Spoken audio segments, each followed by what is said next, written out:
Okay, now we're back. These are other provisions of the Constitution. The final, more or less like the final touches and a kind of a touch-up as to what remains to be covered in the Constitution. Other provisions. So that first of all, they start talking about full faith and credit shall be given in each state to public acts, records, and judicial proceedings. Public acts shall be given in each state to the public acts, records, and judicial proceedings of every other state, and the Congress made by general law. Remember, that's the only place in the Constitution that you see the word general law. General law then is applying to, they can make those laws concerning all of us in each and every state. All of what not?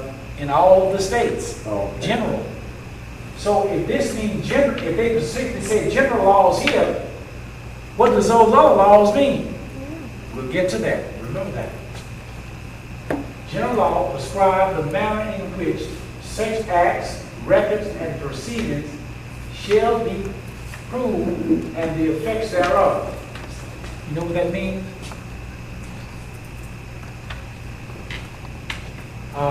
Every state, we're going to give them full faith and credit on.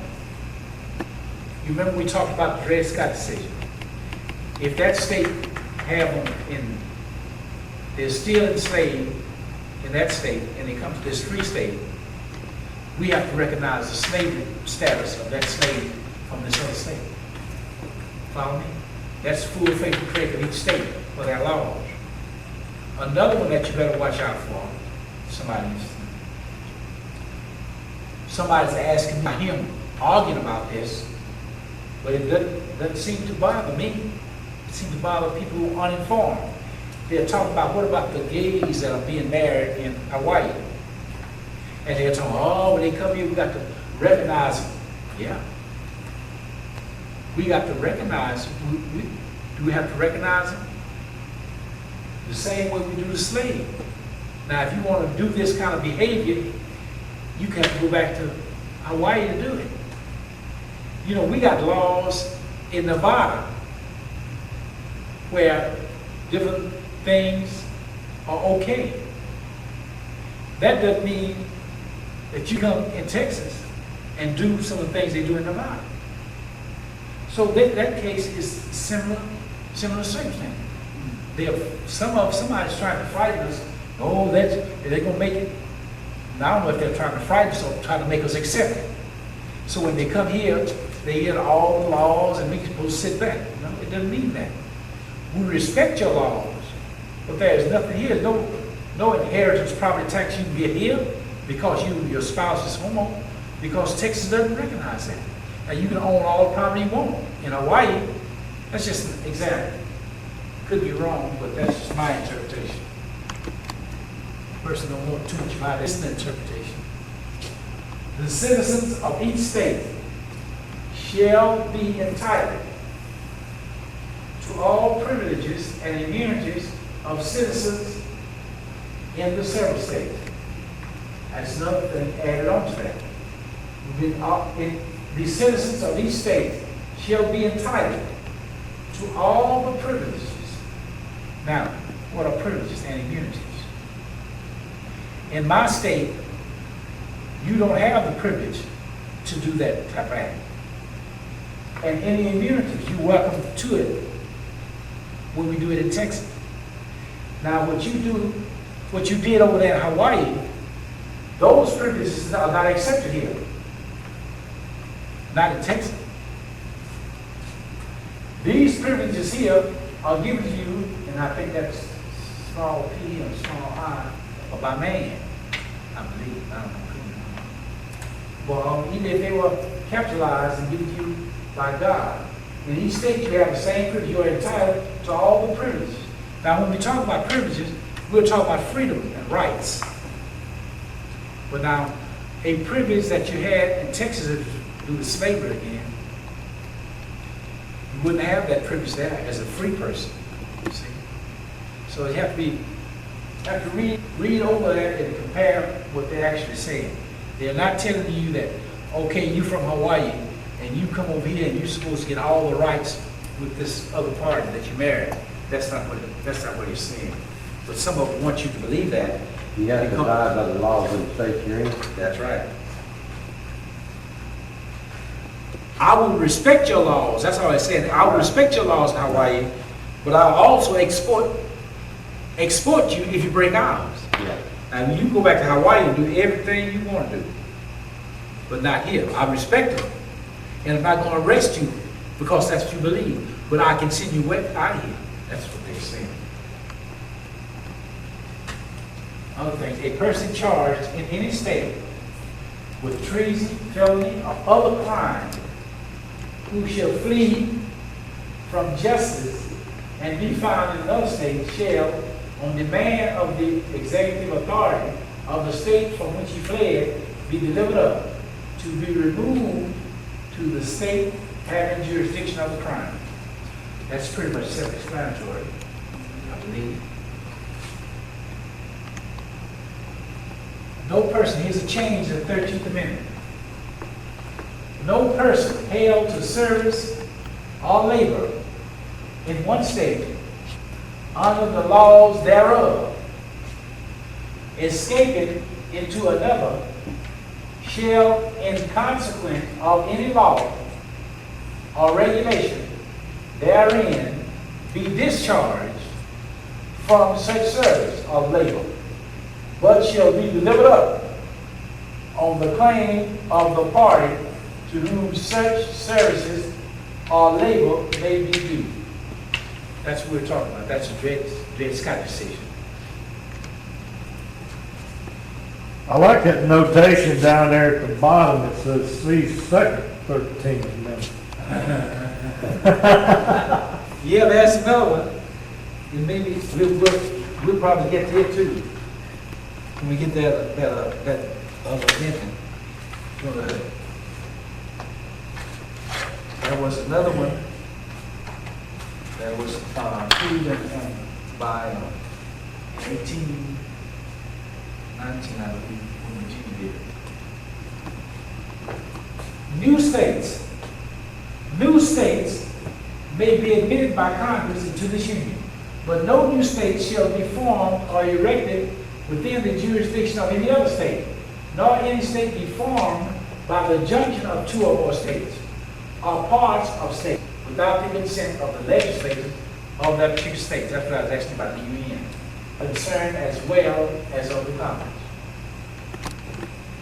Congress, these are just more little rules and things to point out about Congress.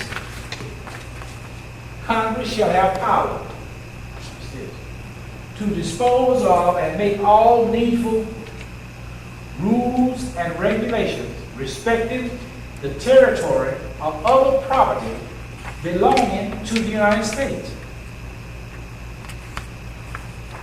And nothing in this Constitution shall be so construed as to prejudice any claim of the United States or any other state. At this time, they were talking about claims of land in the Northwest and this sort of thing. That was one of the questions that they had in the latter part. But they have all the rules in their territory that they owned before it became a state. Some of the states had claims they were not going to interfere in.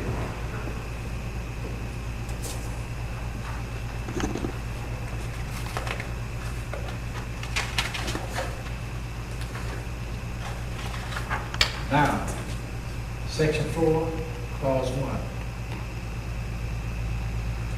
The United States shall guarantee to every state in this union a republican form of government, and shall protect each of them against invasion and on application of the legislature or of the executive. The legislatures cannot be convened against domestic violence. It's like we had that in Texas in Waco. I don't know if they were invited. That's what that means.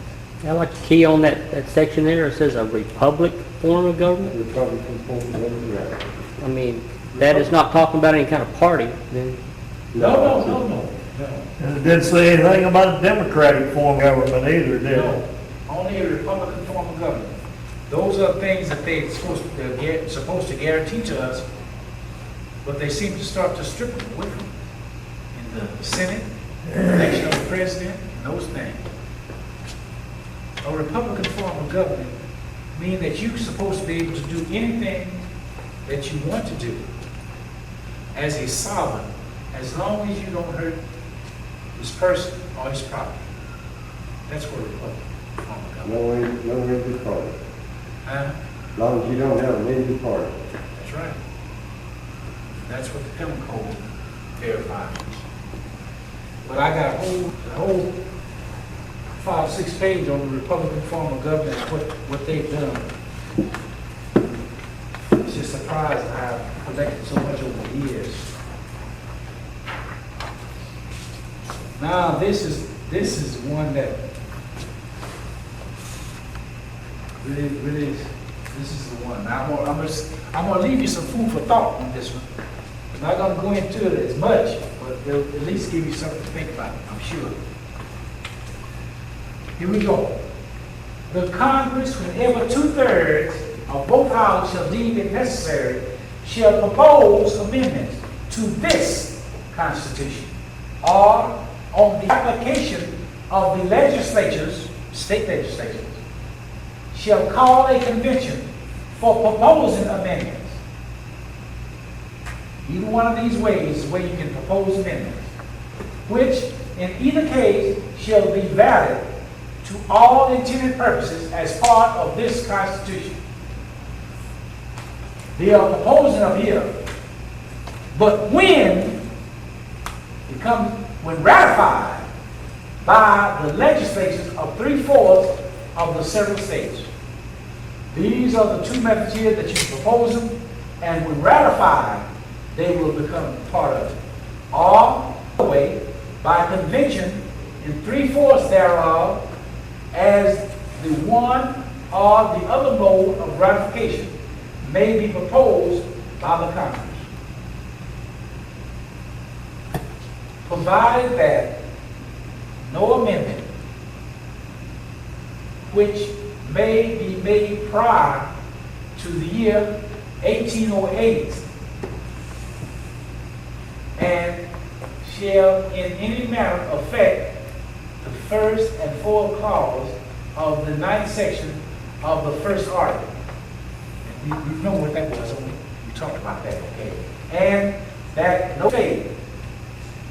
Now this, what is this right here? In other words, you can do all of this about the Constitution, amendment, propose the Constitution, but you can't bother this. This is an exception. Exception. You can't do this until no amendment or proposed. Don't bother this until after the year 1808. You see what I'm saying? That's what they're telling you here. You can do all this amendment process, but you can't touch this until after the year of 1808 when you talk about slavery. Not only did they have that one exception, now he's going to put them, he got another one in there that you, don't bother this, or they give you time here. Don't bother what it says here. Full clause, this, and the other exception, that no state, without its consent, shall be deprived of its equal vote in the Senate. Well, that is the worst thing that could really make an argument. What are they saying? What are they saying? They're saying to me, and that no state, without its consent, shall be deprived of its equal vote in the Senate. If 2/3 or 3/4 of the states vote, and the senators vote something Now take away some of the state's rights from another state. It's saying here that these states cannot be deprived without that consent. If these senators, if it was the way it was before, because look, if you were senators and we sent you there as the legislature sent the senators, and you were about to vote on something that was contrary to the state, you see, I'd call you home and send somebody else. You see what I'm saying? So therefore, these people here, they represent the state, the Senate did. So therefore, if that was something that's coming down, they were going to vote for that they didn't want, the state would call them home. Or you, the people, could tell the legislators, get home. Don't let them vote that way. You see? Now that's what this was all about. Because if this was the case,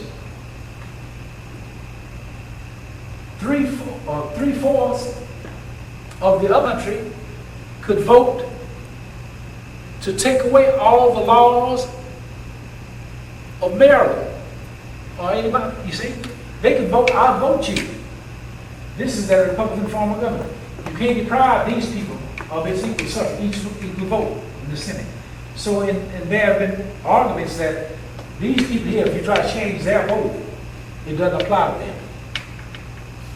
Now that's different arguments, and I haven't been complete. I got several different arguments on this.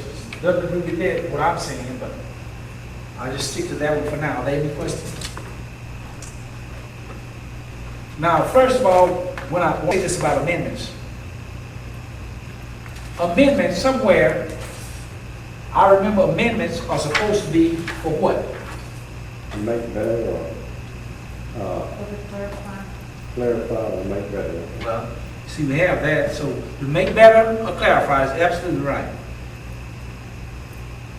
So then, amendments were not, they are not what they are made out to be. You know, they're not something that's supposed to be frightening. It's something that we're supposed to accept efforts to make it better and to clarify, not to change.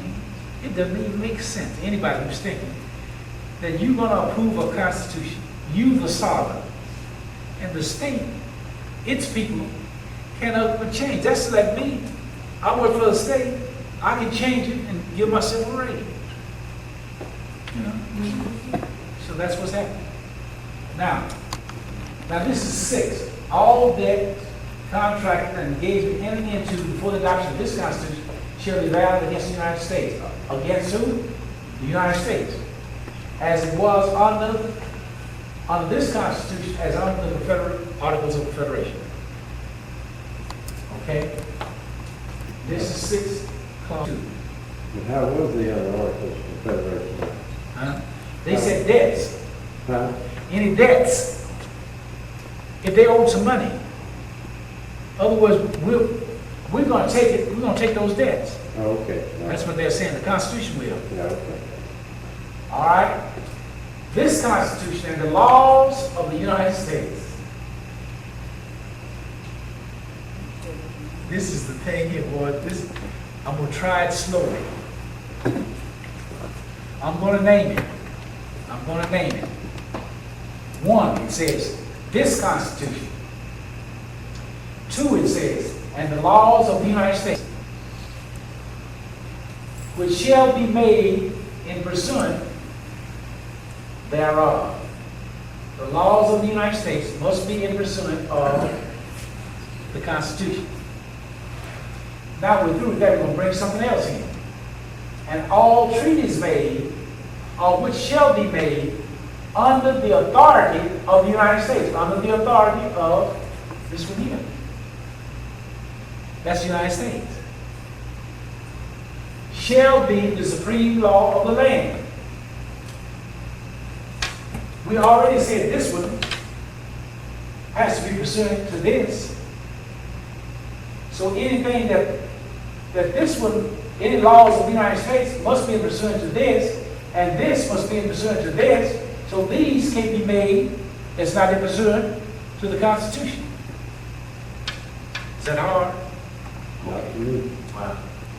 All right, now, Let me give you another scenario. Some people talk about treaties. Now, let's make this example. Supposing I am a queen of one country, or king of one country, and then you decide that you are the servants, okay? And you come to me, and I am in my big castle, and you say, listen, we're going to vote, and it's going to be more slaves than me. And we have a vote, and we're going to make that water pole back in your yard there, EPA or whatever you want to call it, condemn it, whatever, you understand? We're going to make that. Now you talk to the king. Now that's what they're doing to you. They're telling you we're going to condemn your property because we're environmentalists. You got to pull the water back in. Now, does that make any sense to you? Here are your servants coming to you, telling you that they're going to take your property from you. That's the worst thing I've ever heard of. Logic. Does that make logic? Are we all by ourselves? Is that so difficult? Are we all by ourselves when we talk about this?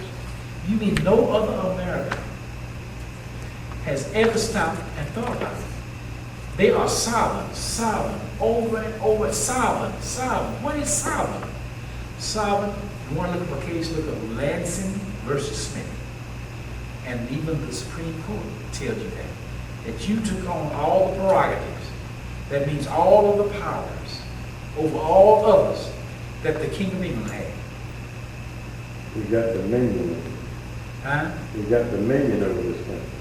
Everything. Well, you know, it's something. We got dominion over all the animals on earth, haven't we? That might remind some of the legislators, congressmen, that we have dominion over all animals on earth. So rather than you walk around as if you're so important, you must remember that you were on a point to be a zookeeper. So maybe that'll deflate that ego or something. Now then, here's the latter part of 6. The senators and representatives before mentioned, and the members of the several state legislatures, and all executives and judicial officers, both of the United States and of the several states, shall be bound by oath or affirmation to support this Constitution. Didn't say preserve it, did it? Now, why did they want the president to preserve it? Because the executive branch is the only one that has the shield, has the power to enforce. So he has the shield to protect and to preserve it by force. But no religious test shall ever be required as a qualification to any office of public trust under the United States. Any questions?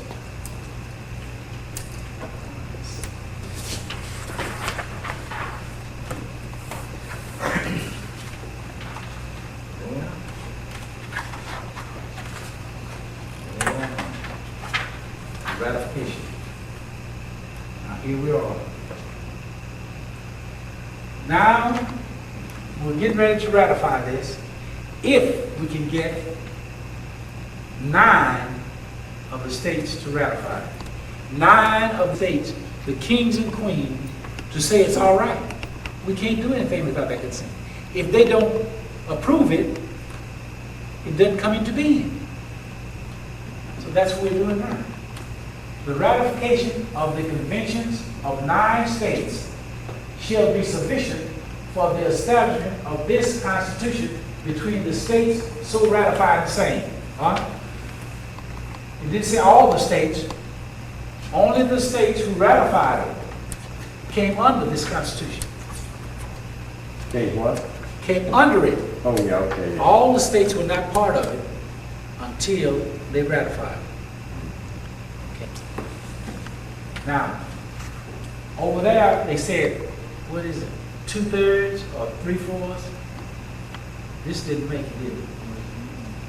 13. It was supposed to be 10 or something. It should have been 10. they made this exception here. They probably do, I'm gonna vote now. Now, this was done in convention by the unanimous consent of the states present this 17th day of September in the year of our Lord, 1787, and of the independence of the United States of America, the 12. Listen, somebody help me. Ken, what is his name? Now, the 12 means whoever, let's see, let me back up a minute. And of the I looked at that, independence and I found the answer. You won't believe it. Yeah. But it's still the same streets go on. Well, let me see what, and the independence of the United States of America, Republic, and we have underwent, subscribed, and, all right, so that meant, the way that's spelled, the way that's meant, has the citizens, and we're talking about citizens here now, the same. They have more power than, what, 200 kings or something like that? 12th nation? No, I did some counting, and I went back, at this time of this convention, only 12 of the colonies adopted it. One of the smallest states didn't come into a year or so later. And that word, man, what's that 12? First time I've ever seen that 12.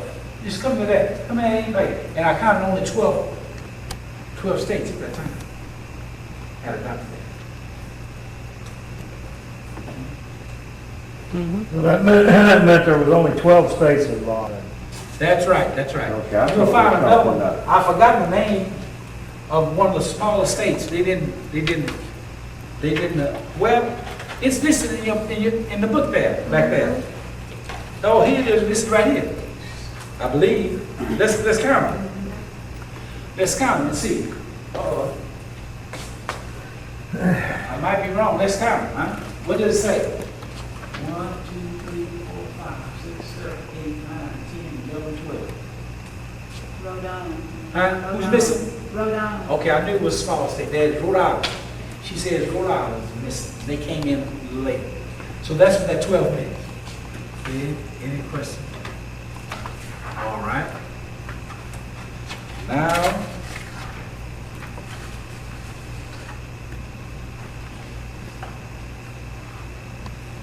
after that one, we will start with, I think this is what we're gonna try and go over briefly, and then we're gonna start looking at the amendments more closely at our next meeting. Let's see if we can kind of get in our minds what are a Bill of Rights? What are a Bill of Rights? I think Bill of Rights are rights that were saying to the government, these rights you can't interfere with. Restrictions on the government. No more. You can't do this. And you can go back in history and see what the Bill of Rights, where it started in England and what it was for. But the Bill of Rights in this case had to come later because George Mason was the one who said that he wanted a Bill of Rights in order for us to see one of the largest states. And George Washington said to him, he was one of the largest states, and he was not going to sign this Constitution. George Washington said, if you will sign it, I will promise you that will be the first thing on our agenda when the first Congress meets. And that's why he went ahead and signed it. Now, this Bill of Rights, when we hear people talking about what it really meant, the Bill of Rights were telling you, and it tells you in a preamble. Do we have that? Oh, it is already up here. Now, here it says Articles 2 and amendments to the Constitution of the United States of America, proposed by Congress and ratified by the legislature of the several states pursuant to the 5th article of the original Constitution. Now that's saying a lot. Not saying too much of anything. This is the thing that's saying something here. This is the one that's been left out so many years. And it says, the convention of a number of the states having at the time of their adopting the Constitution expressed a desire in order to prevent misconstruction or abuse of its powers. Further, declaratory and restrictive clauses should be added, and as extending the ground of public confidence in the government will best ensure the benefit ends of its institution. The preamble of the Constitution lists the things that the Constitution is going to do, was going to do. The preamble is the introduction to the amendment process, the amendments, and it tells you what they are supposed to do. Now, this is what they are supposed to do. They're supposed to make clear and issue further restriction. If you're going to have further restriction, that means the Constitution itself had restrictions and things, and if you had doubts, they were to make clear. All right? Now that's when you start reading those amendments, those what we call the Bill of Rights, then try to look at each one of them. And each one of them will do this or this. Damn kid, go through them, read them one at a time, and some of them they will just make clear.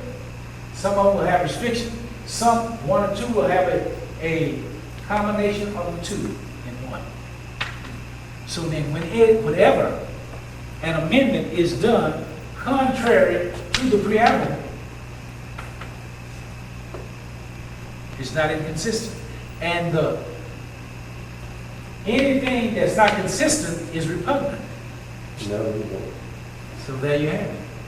Not only that, when you go back to the statement above the preamble, it said pursuant to the 5th article of the original Constitution, they were able to say how those next 10 amendments were pursuant, they amended it pursuant to. That's right. So That's every right. amendment That's right. should That's a good point. deal with being pursuant. That's right. to the That's good. original That's Constitution. great. And they can't refer back. That's Those right. amendments changed. That's right. They were not pursuant to change. That's right. They changed. Now that's a good point. Not pursuant to, it was a complete change.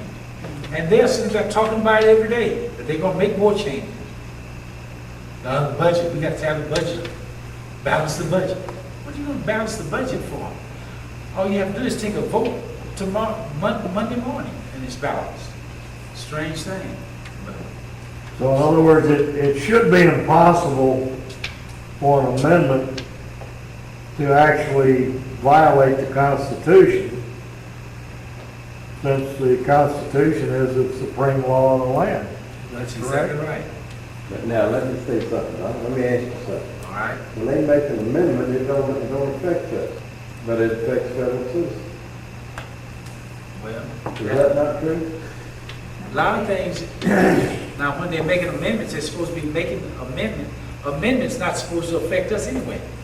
Right, but I mean, they can make amendments to affect federal citizens. Is that not correct? Well, now listen, federal citizens, laws about them does not have to come into the Constitution.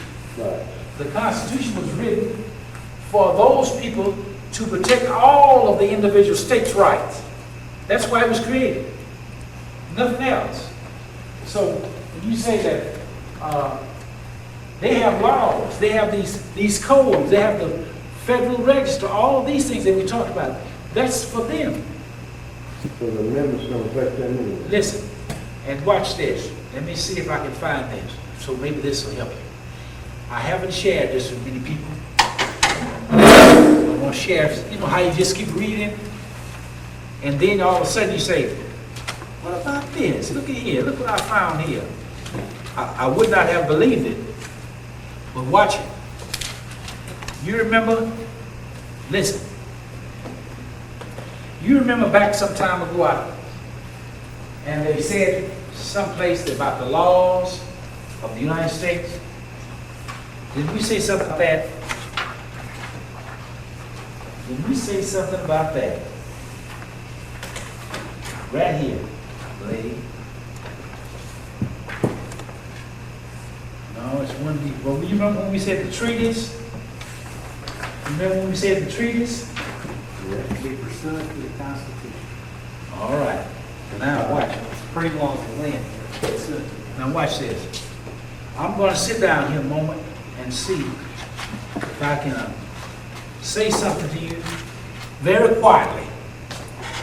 You remember all this time I have been showing you something in pink up there where it says the law, the law, the law. And in that last one, and a lot of people are talking about it, this is just something that I researched on my own. It may not be true, but they said this Constitution and the laws of the United States, the laws of the United States shall be pursuant. The laws of the United States. Now then, my question was, I know what the Constitution is, I know what treaties are, what are the laws of the United States? Do you think that those people would sit down and all the things we've looked for would not tell you something that you'll never hear before? Never. I don't think you have. And then they expressly tell you what the laws of the United States were. And believe it or not, they tell you. In the Constitution, they tell you. And I went through, you know I would, and I just listed them all. Now watch this. It says in, when I said 1, 2, 3, that means Article 1, Section 2, Clause 3, okay? Article 1, Section 2, Clause 3. It says by law, they can say how the census is to be taken. 1, 4, and 1 says the time, place, and manner of holding election for representatives and senators by law they can do. 1, 4, 2, I got they Congress shall meet by law. Then it says 1, 6, and 1, the compensation for senators and representatives for their service by law. 1, 8, and 4, well, you know, all these things talks about rules and law, and I might be confused, but I'll cut 1, 8, and 4, uniform law for subject of bankruptcy. The exclusive legislation for everything that was written above that, all laws that are necessary and proper. But then in 1, 9, and 6, they said no money from the treasury can be, but in consequence of appropriation made by law. Now, on 1, 10, and 2, it says imports and exports shall be subject to revision and control of Congress, and that's by the inspection laws. Section 2, Article 2, 1, 7, death and disability of the president, by law they can make who should secession. All right? And then Section 2, Article 2, Section 2, Clause 2. All other officers not herein granted, but only Congress, as Congress think proper, and the president, appointing other officers that the president think that the Congress can by law say that the president can make, rather than for ourselves. And then in 3 it says, cases not committed in a state shall be assigned by Congress for trial. All right, we've gone through that. That's in Article 3, Section 2, 1. And then we notice here in 4, Section 4, Clause 1, Section 1, Clause 1. And it says, I got a note here, only place where it says general law can be talked about. And it talks about general law, that means all the states where records, we have to recognize records from other states. Those, to me, are the only laws, the United States, and the laws of the United States. The laws of the United States that they're talking about, they express them right here. For what we have been assumed that any law that they make is laws of the United States. If they want to make a law to regulate, fine. For their employees in their states, fine. But the laws of the United States is spelled out. We've given you permission to do it. We've given you permission to do everything else. And it says that these powers were enumerated. And if they were enumerated, certainly you want to look and see, well, where are those laws? There they are, after 14 years. And all of us have been thinking, myself included, that they could just make any law. And we call those laws the United States. That doesn't sound too right now, does it? If I'm enumerating everything to you of what you can and cannot do, then, and I don't spell out what laws you're to follow, then you can just go wild and everything that I've done is for naught. So therefore, here are the laws. And these are what you can implement. We've told you specifically what laws you can do. Not what you can't do, just what the laws that you can do. And everything else is automatically exempted. So, I wonder if that's where the term bylaws came from. bylaws. You know, if you have any club, any organization has a set of bylaws. I noticed that. That's a good point. I never thought about that. But you notice that each one of those places that I mentioned, you will see it will say by law. By law, they can do such and such and such. So that is where that thing comes in, I believe, where the Constitution and the laws of the United States shall be in pursuant of that Constitution. Now, how can I be in pursuant to something unless you told me what it was? So I go back and research and I see, well, hey, they're telling me what it's in pursuant to. So these are the laws they can make when it's pursuant to the states. Now, any of these other laws that they're making haphazardly, that belong to their people. We gave them the right to have rules and regulations for their enclaves, their land they bought. That's it. That's the secret of it, I believe. That's the secret that nobody else knows until tonight.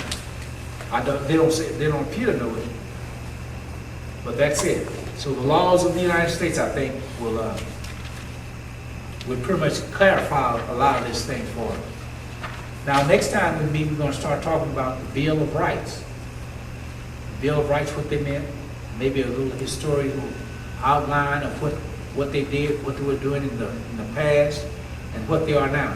I have a lot of little notes on here called the Bill of Rights, and where the Petition of Rights was assembled by Charles I, and then the Declaration of Rights was the Lord of Commoners and the Prince of England of 1688, and rights of no surrender.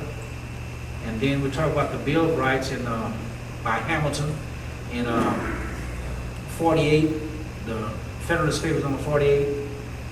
And but we will also find in number 38, I believe, 38 or 84, I'm not sure, when Madison said that the Bill of Rights have no application to the Constitution. That was Madison who said that. I think it was in 38. And Madison was the father of the Constitution. He said they have no application.